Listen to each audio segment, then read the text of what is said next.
Now let's take a closer look at establishing a written policy as it relates to ergonomics and proper lifting.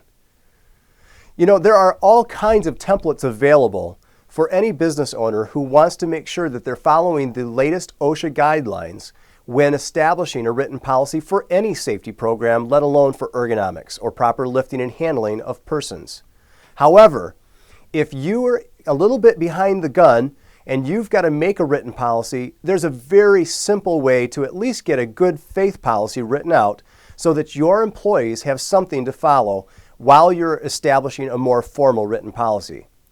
I like to use the simple who, what, when, where, why, and how method of establishing a written policy.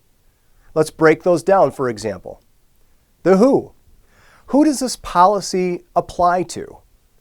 This is going to become part of your analysis for your health and safety program. As you walk through your employment, you're going to look at different employees, the job roles that they fulfill, and the different areas of risk they might work within and around every day. What? What procedures should be outlined for safety? Look at their different job tasks. What is it that they're doing that puts them at risk?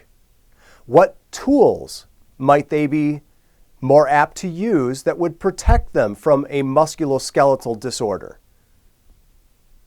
When? Employees need to know when to use these procedures. When do they apply? When should they be thinking about them?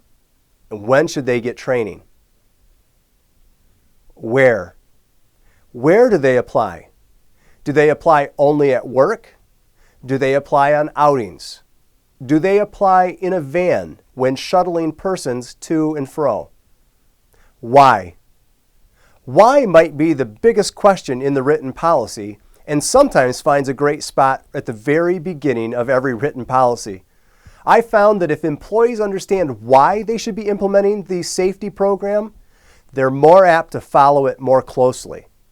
In the why, we should be describing those theories and benefits that I spoke of earlier in this program. It's about your employees and your customers. It's about your business. It's about making sense of safety.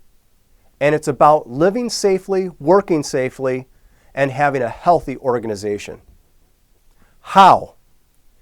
This final facet can be tricky because there are always those situations in a workplace that sometimes fall out of your normal protocol.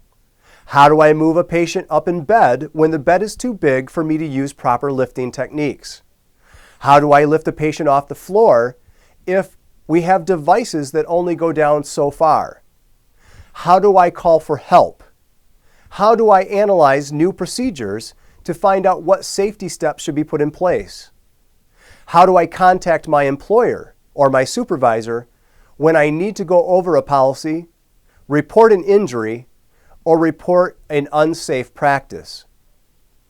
These are some of the ways that you can establish a written policy that can either be permanently put in place or can hold that place until a more formal and thorough policy can be written or revised.